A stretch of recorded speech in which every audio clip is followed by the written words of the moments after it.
이번에는 이제 눈높이입니다. 눈높이는 구도에서 굉장히 중요한 것인데요. 여러분이 이제, 해보시면 아시겠지만, 약간 내려다보는 지금 눈높이가 요 꼭대기에 있어요. 빨간 줄이 눈높이에요. 그래서 이 눈높이를 이렇게 높이에서 내려다보고 그림을 그리시게 되면은, 더 많은 것들을 여러분이 이렇게 편안하게 그림을 그리실 수가 있습니다. 그래서 이게 가장 일반적인 눈높이예요. 그리고 이제 대학 시험을 볼 때도 이러한 눈높이에서 시험을 봅니다. 그래서 여러분이 이런 식으로 하시면 좋겠고요. 그리고 이 그림에도 어, 약간의 주황은 들었지만 노란색과 초록색, 흰색 이렇게 가지고 그림을 그렸는데 이렇게 처음에는 단순한 것으로 연습하시면 좋습니다. 그리고 이 세네갈 같이 아프리카 같은 데는 그런 라임 같은 게 많이 있으니까 그런 열대 과일을 그리셔도 상당히 좋아요. 열대 과일 중에 색상이 있는 것들을 고르셔서 하시면 되고요. 과일이 아니어도 꽃 같은 걸 하시면 이제 좋긴 한데 조금 복잡하니까 처음에는 조금 단순한 것으로 시작을 하시면 좋습니다. 이제 이거는 내 눈높이와 과일이 똑같아요. 이거는 좋긴 한데 잘 그리면 무지하게 그 특이한 구도인데 만약에 약간 색채를 칠하거나 뭐 그림자를 그리고 이런 거 하는데 묘사력이 약간 떨어질 때는 이 그림은 약간 묘사도 안 되고 구도도 평범하게 그러니까 특이하기 때문에 좋은 그림이 되기가 어렵기 때문에 처음에는 이러한 구도로 눈높이를 높여서 내가 탁자 위에 놓고 내려다보는 구도로 그리시면 좋습니다. 그 다음에 이제 실제적으로 컴포지션을 어떻게 하느냐의 문제인데요. 컴포지션 이게 이제 정문화에서는 여러분이 이제 그 계속해서 조화, 균형, 통일감을 이게 구도의 3요소이자 예술의 규범이에요. 이것들을 잘 지키지 않으면 그림이 좋은 어떤 분위기가 형성되지 않기 때문에 쾌한 감정을 주지 않습니다. 그러니까 이제 그 그림이라고 하는 것이 굉장히 매력적이어야 사람들의 눈에 이렇게 들어오게 되는 거거든요. 그렇기 때문에 여러분이 이거 하실 때 이런 구도를 지금 제가 드리는 세 가지, 네 가지 정도의 구도가 있는데 이런 것들을 처음에 시도해 보시면 상당히 좋아요. 그래서 한번 보겠습니다. 이분이 이거를 연출하실 때 여기도 노란색 계열로 이렇게 같이 연구를 이렇게 같은 계열로 만들었어요. 그림을 쉽게 그릴 수 있도록. 그래서 정모라에서는 삼각형 구도를 가장 많이 사용합니다.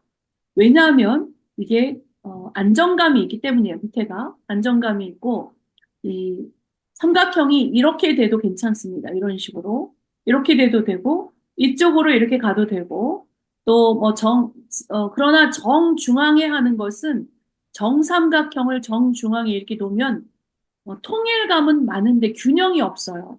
그럼 균형이 없으면 굉장히 지루합니다. 그래서 이제 이런 것들이 의상을 만들 때도 또 헤어 디자인을 할 때도 굉장히 많이 사용되는데 이거 우리가 단발머리를 하면 이쪽하고 이쪽 머리가 같으면 학생 같아요. 그렇지만 이쪽을 조금 짧게 하고 이쪽을 좀 길게 하면은 언밸런스가 돼서 균형감이 살짝 깨지면서 조화롭게 돼서 굉장히 좋은 느낌을 주게 됩니다. 그런데 계속해서 똑같이 양쪽이 똑같이 이렇게 만들게 되면 지루한 느낌이 들어요. 의상도 마찬가지고요. 컬러도 마찬가지. 그래서 움직임, 통일성, 리듬, 이것들이 굉장히 그 초점을 어디에 맞추느냐. 그런 게 되게 중요한데, 여기서 이제 이 병과 요 앞에 있는 메론과 요 아스파라거스인가요? 이게 샐러리, 채소, 이게 뭐, 샐러리 샐러리, 같아요. 요 네. 요새가 이제 굉장히 이제 어떻게 보면 이렇게 메인이라고 볼 수 있는데 여기에 포커스를 왜냐하면 이 사이드로 가게 되면 원근법에 의해서 약간 흐리게 그려주게 돼요. 가장 앞에 있는 것을 가장 강렬하게 그려주게 되거든요. 그러니까 우리는 풍경화에만 원근법이 있다고 생각하는데 이 정물화에도 원근법이 있어서 앞에 있는 것은 조금 크게 그리고 조금 더 강조해서 그리고 색상도 선명하게 그려요. 그런데 뒤로 있는 거는 약간 흐려주는 거죠.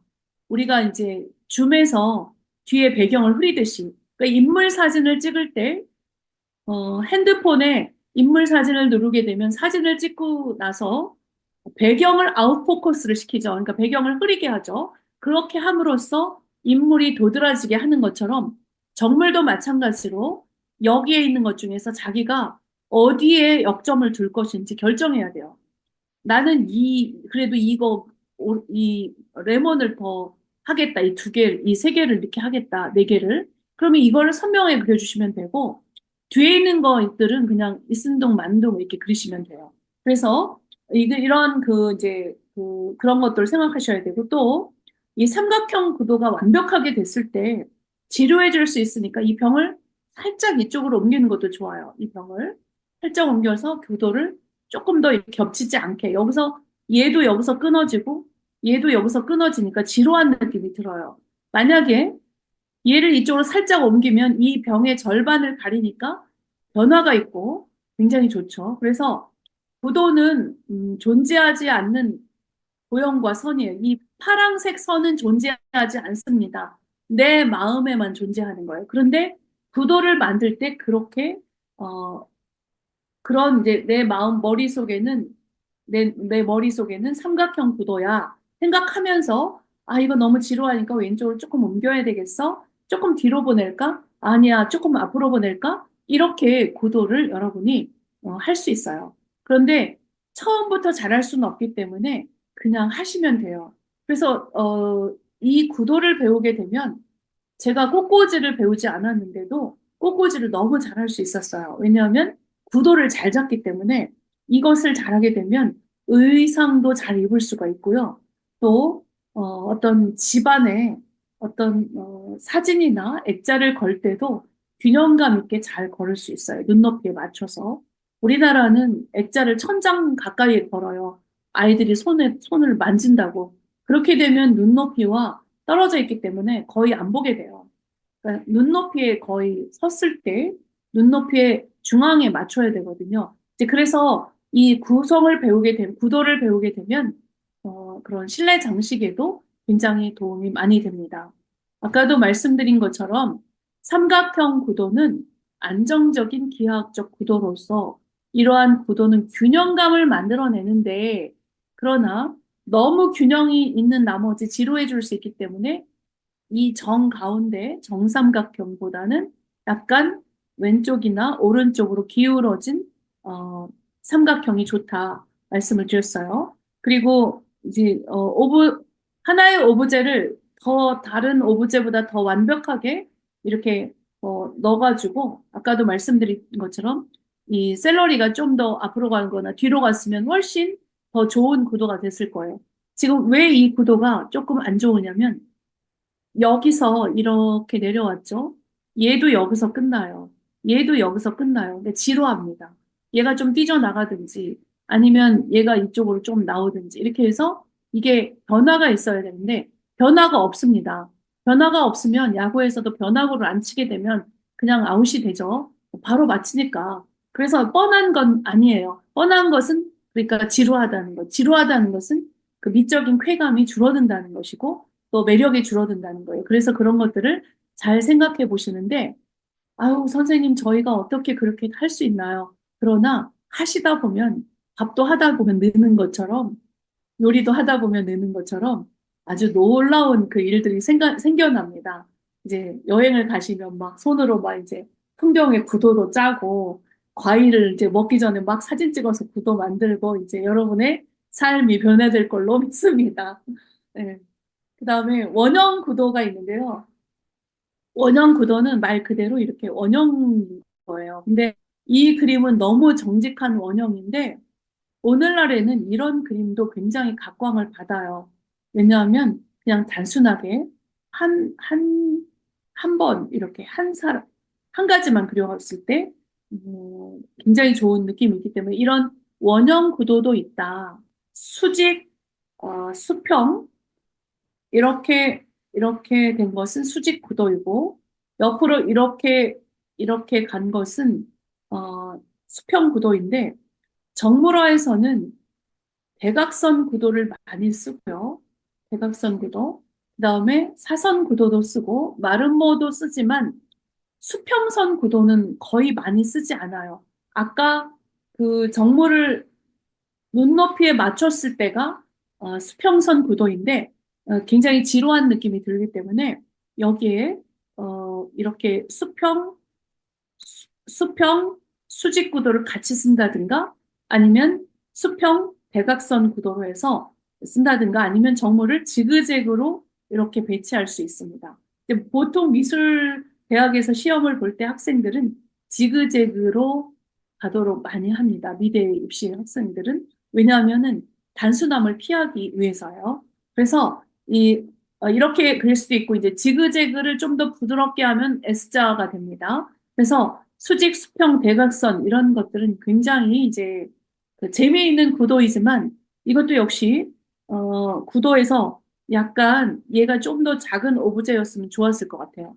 이게 거의 비슷하기 때문에 조금 지루할 수 있기 때문에 이게 조금 더 작은 오브제를 선택해서 작고 크고 작고 크고 혹은 여기는 아주 좋습니다. 크고 작은 변화가 있어서요. 그래서 이렇게 그려줬고요. 그다음에 그래서 이게 이제 반복적으로 되면 이제 S자형이 되고요. 오히려 계속 진행이 될 때 그러면 리듬이 만들어지죠. 이렇게 슬슬 리듬이 만들어지죠. 만약에 얘네 둘이 없고 이 뒤에 테이블이 더 넓어서 또 사과가 있고 여기도 사과가 이렇게 굴러다니고 이렇게 하면 이렇게 S자로 이렇게 가는 거죠. 그래서 이런 것들은 반복은 통일성이 있고 리듬을 만들어내줘요. 그래서 상당히 좋은 구도인데 이 마리아 우디라는 사람이 이 구도를 이제 사진을 찍을 때 이분은 제가 생각할 때 그림을 많이 그리시지는 않으시는 분 같아요. 이론가 같아요. 그래서 조금 더 이렇게 이제 예민하게 배치를 안 하셨는데 그런 이제 그런 것들을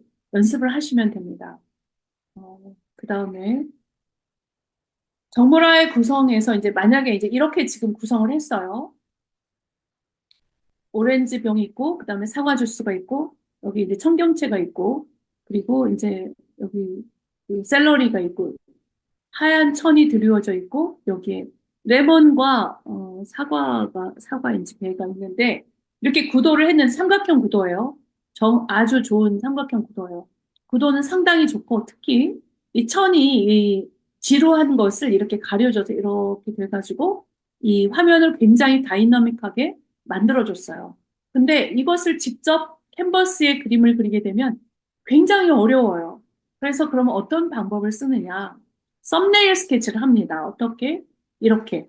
그래서 마리아 우디라는 사람은 이 중간 톤에 있는 이 종이를 사용해서 어두운 것과 밝은 것, 그리고 가장 밝은 것을 자기가 고아쇼로 이렇게 흰색으로 칠해줬어요.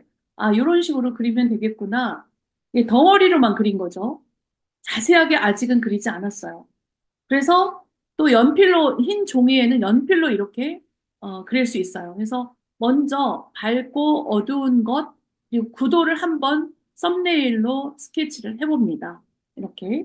그래서 세 가지 톤을 하는 거예요. 우리가 이제 연필로 톤을 그릴 때는 10가지 톤이 있어요. 그래서 0에서부터 10까지 있는데 여기서는 0과 5와 10만 쓰는 거예요.